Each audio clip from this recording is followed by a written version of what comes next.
मैं वासुदेव। आज हम लोग अरस्तु के बारे में चर्चा करेंगे।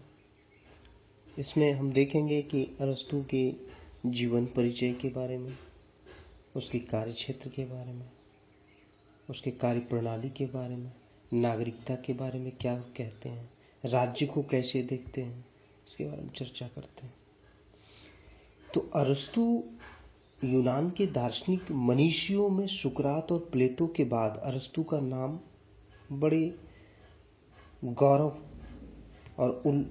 गौरवपूर्ण रूप से लिया जाता है। वह यूनान की अमर गुरु शिष्य परंपरा का तीसरा कड़ी था।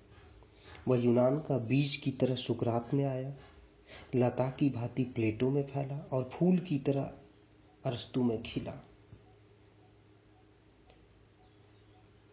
गुरु शिष्य की इतनी महान तीन पीढ़ियां विश्व में बहुत ही कम देखने को मिलता है। पहले सुकरात, फिर प्लेटो, उसके बाद अरस्तु।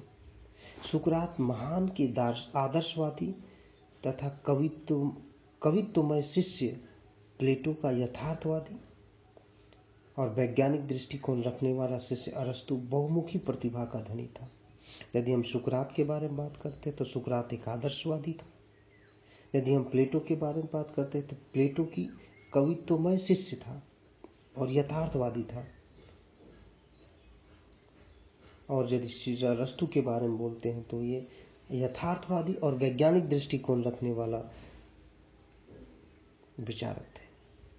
मानव जीवन का तथा प्रकृति विज्ञान का शायद ही कोई ऐसा पहलू हो जो अरस्तु के चिंतन से अछूता बचा हो। उसकी इसी प्रतिभा के कारण उसे बुद्धिमानों का गुरु भी कहा जाता है, बुद्धियों का मनीषी भी कहा जाता है। मैक्सी जो राजनीतिक चिंतक हैं ने उसे प्रथम राजनीतिक वैज्ञानिक की संज्ञा दी है। उसे तर्कशास्त्र का जनक भी कहा जाता है। प्लेटो अपने शिष्य की प्रतिभा से इतना प्रसन्न था कि वह उसे अकादमी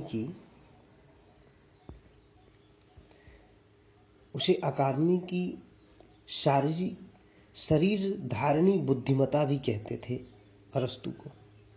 उनके अनुसार अकादमी के दो भाग थे। उसका धड़ विद्यार्थी था पहला, और जो मस्तिष्क था वो अरस्तु था। अरस्तु को ग्रंथ संग्रह करने का बड़ा शौक था,